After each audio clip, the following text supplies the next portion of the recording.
Hello. Hello. नमस्कार madam, वृद्धाश्रमात phone लागलाय. हा बोला. मला थोडी माहिती पाहिजे होती. आपले अं, चार्जेस वगैरे कसे आहेत? सर आपण कुठून आहात? मॅडम मी पुण्यावरनं बोलतोय. ओके. आपण म्हणजे काय शेती करता, जॉब वगैरे काय? नाही, मी जॉब करतो, पण शेती वगैरे आहे आम्हाला. ओके ठीक आहे. आमचा पत्ता कोणी दिला तुम्हाला? नाही, माझे एक फ्रेंड आहेत, त्यांच्या अच्छा. रेफरन्सने मिळाला मला. ओके. हा. बोला.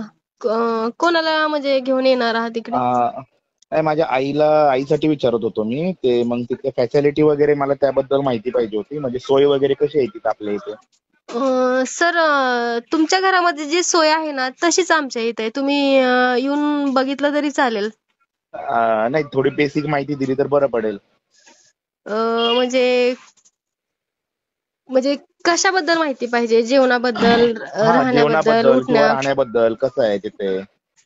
सर, आपल्या इथं जे हे वृद्धाश्रम आहे ना, हे जवळपास 5 एकर मध्ये आहे. ओके. इथं बाकीची जी सोय आहे, संडास, बाथरूम म्हणा, बेडरूम म्हणा, वैयक्तिक बेडरूम आहे, बेड स्वच्छ, रूम सगळी क्लीन आहे. तुम्ही येऊन बघितलं तर तुम्हाला उत्तमच, म्हणजे खूपच छान वाटेल. ठीक आहे, मग मॅडम आपले चार्जेस किती आहेत? नाही सर, आम्ही चार्जेस वगैरे काही घेत नाहीये. नाही, पण मला माझ्या रेफरन्स मधून मित्राने नंबर दिला. त्याने हा. सांगितलं की चार्जेस वगैरे आहेत, पे घेतात म्हणून ते. नाही सर, आपण एकही रुपया घेत नाही. मग हा. मॅडम एक विचारू काय तुम्हाला? हा बोला ना सर. मग तुमचं मेंटेनन्स कसं वगैरे करता तुम्ही? सर, आम्ही सहखर्चाने करतो. आम्ही स्वतः चालू केलेलं आहे. आम्ही कुणाचे पैसे वगैरे काही घेत नाहीये. अच्छा. हा. मग मला तुम्ही सांगा, तुम्ही किती भाऊ आहेत? नाही, मी एकुलते एकच आहे, मला भाऊ नाहीये. हा. मग तुम्ही आईलाच ठेवणार आहे ना? हो हो हो. बरं, त्याचं कारण का? म्हणजे त्यांचं वय वगैरे किती आहे काय? त्यांचं वय आता 65 आहे, 65 वय. मग तुम्ही का ठेवता इथे? नाही, काय होतंय आता ते त्यांचे ते वय झाले, मग ते हँडलिंगला प्रॉब्लेम होतोय मग सगळं ते. आणि ते त्यामुळं आता म्हाताऱ्या माणसांचं माहितीच आहे ना तुम्हाला. हा सर. हा. मला सांगा, तुम्हाला किती मुलं आहेत?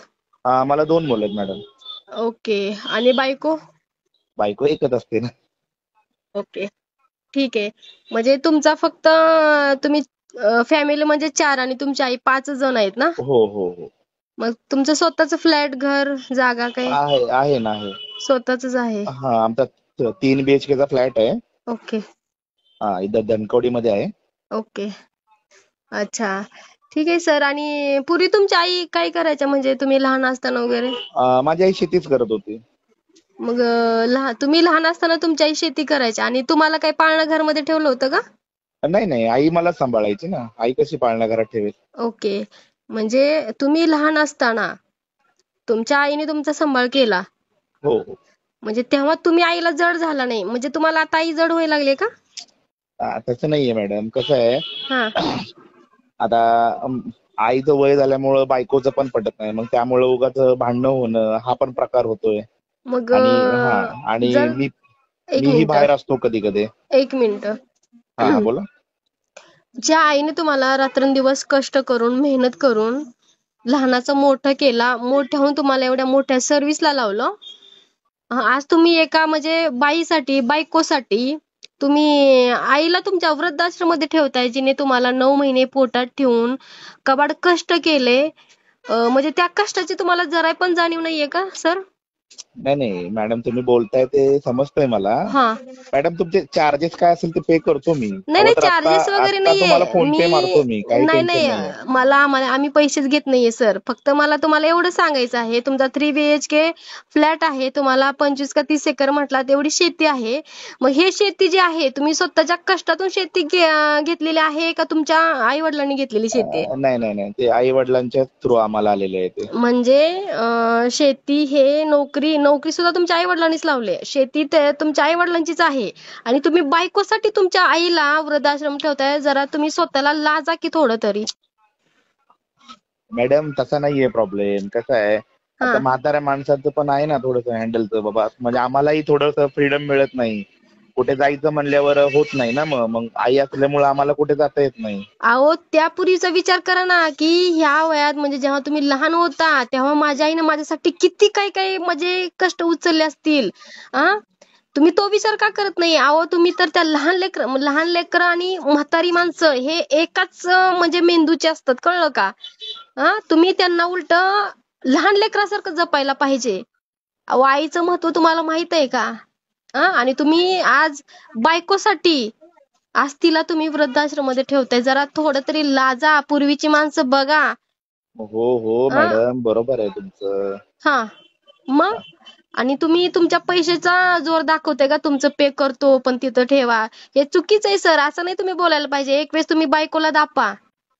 बायकोला म्हणा माझी आई इथंच राहणार आणि तिला तू तिची सेवा सगळी केली पाहिजे. तुम्ही कष्ट करताना ठीक आहे, पण बायकोचं कर्तव्य आहे सासूला तुमच्या आईला सांभाळणं.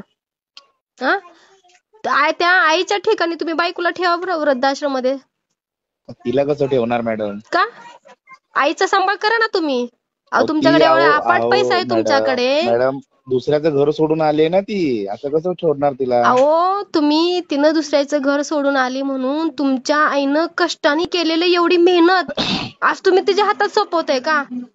अहो त्या म्हाताऱ्या बाईला पैशाची प्रॉपर्टीची कशाची आस नाहीये. अहो तिला तुमची लेकरात तिचा जीव अडकलेला असतो.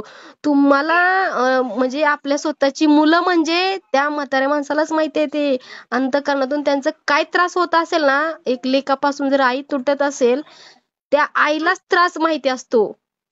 तुम्हाला काय करणार होय? आज आले 4 मिठ्या मारल्या ते बायकोचं तुम्हाला प्रेम दिसतं. आईचं प्रेम दिसलं का तुम्हाला? तिनं पूर्वी किती कष्ट उचललेला आहे.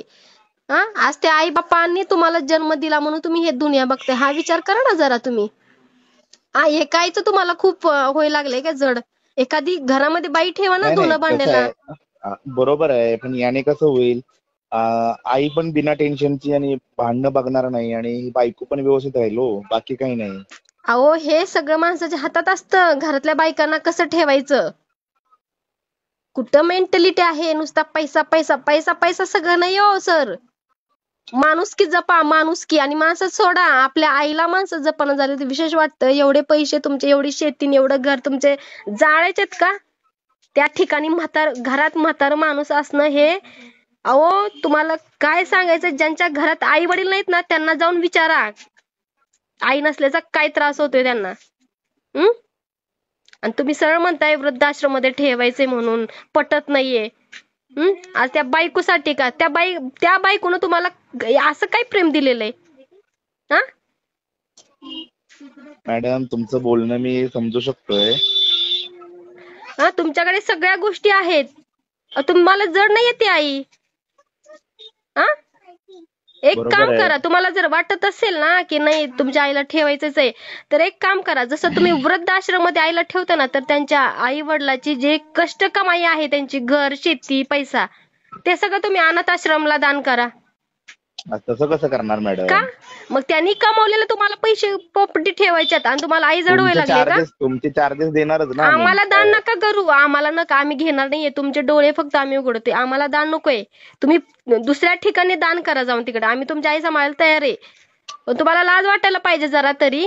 त्यांची प्रॉपर्टी मॅडम, त्यांची सगळं तुम्हाला पाहिजे पण आई वडील नको आहेत का? मॅडम असं कसं बोलताय तुम्ही? असं कसं म्हणजे? आम्ही तुम्हाला जरा इन्क्वायरी करायला फोन केलाय, तुम्ही इन्क्वायरी आम्हाला नाही, सुनावताय. इन्क्वायरी नाही. तुम्हाला सांगून द्यायला लागलोय, तुम्हाला पटवून द्यायला लागलोय आईचं महत्व काय. अहो त्या ठिकाणी तुम्ही बायकोला दापा, बायकोला सांगा. आज त्या बायकोच्या आईला तुम्ही 4 शब्द बोला. बघा तुमची बायको तुमच्या अंगावर नाही आली ना चप्पल घेऊन मग कळेल तुम्हाला.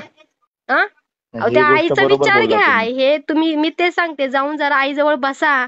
तिला प्रेमानं तिचा हात हातात घ्या आणि तिला जरा प्रेमाने बोला. नाही ना तिच्या डोळ्यातून अश्रू धडधड निघालेला मग तुम्हाला कळेल आईचं काळीज काय ना आईचं प्रेम काय ते.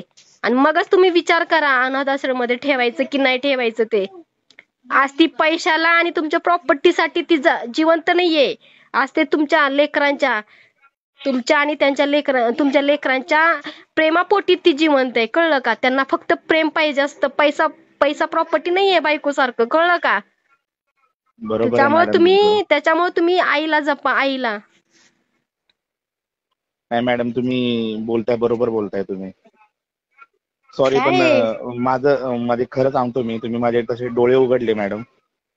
मी चुकीचं म्हणजे ठीक तसं आहे हो योग्य सर, मला काय योग्य म्हणायचंय, योग्य मी योग्य ठिकाणी फोन केला असं वाटायला लागलंय मला. मला काय म्हणायचंय, ठीक आहे जे ते आई वडील आहेत त्यांना पाठिंबा कुणाचाच नाहीये, मुलगा नाही मुलगी नाही नाते, त्यांना ते आमच्याकडे भरपूर लोक आहेत तसे की त्यांना पाठिंबा म्हणजे नाही कोणीच नाहीये, मॅडम, नातेवाईक नाहीत, तुम्ही आई वडील तुम्ही नाहीत, पण बोलताय ना तुम्ही मला, एवढे मला खरंच पटलं ते. माझ्या आईला मीच सांभाळेन आता. ओके शिवाय सर. शिवाय तुमच्या वृद्धाश्रमात कधी काही गरज पडली ना, मला मला सांगा. मी काय आहे ते मदत माझ्याकडनं होईल तेवढी मदत करेन मी. नाही सर, आम्हाला मदतीची गरज नाही, आम्ही फक्त ना सांगून देतो बा ठीक आहे, त्या आई वडिलांना अगर मागे कोणीच नाहीये ना, तर आम्ही तसे आमच्याकडे भरपूर आई वडील आलेले आहेत. पण ज्यांना इतकी प्रॉपर्टी असताना, ज्यांचा इतका मुलगा एवढा सर्व्हिसला मोठ्या सर्व्हिसला असताना जर तो जर हा विचार करत असेल, मग काय राहिलं या जगात, काय सुद्धा नाही. नुसतं असं आता विचार चाललेला आहे की नुसते लोक पैशाच्या पाठीमागे लागलेत, ह्यांना माणुसकी राहिलेली नाहीये. नाही मॅडम, बरोबर बोलताय तुम्ही. तुमचं बोलणं मला पटलेलं आहे ते. म्हणजे अक्षरशः सांगायचं झालं तर माझे तुम्ही डोळे उघडून दिले मॅडम. ओके सर, ठीक आहे सर. ठीक आहे मॅडम, थँक्यू. वेलकम.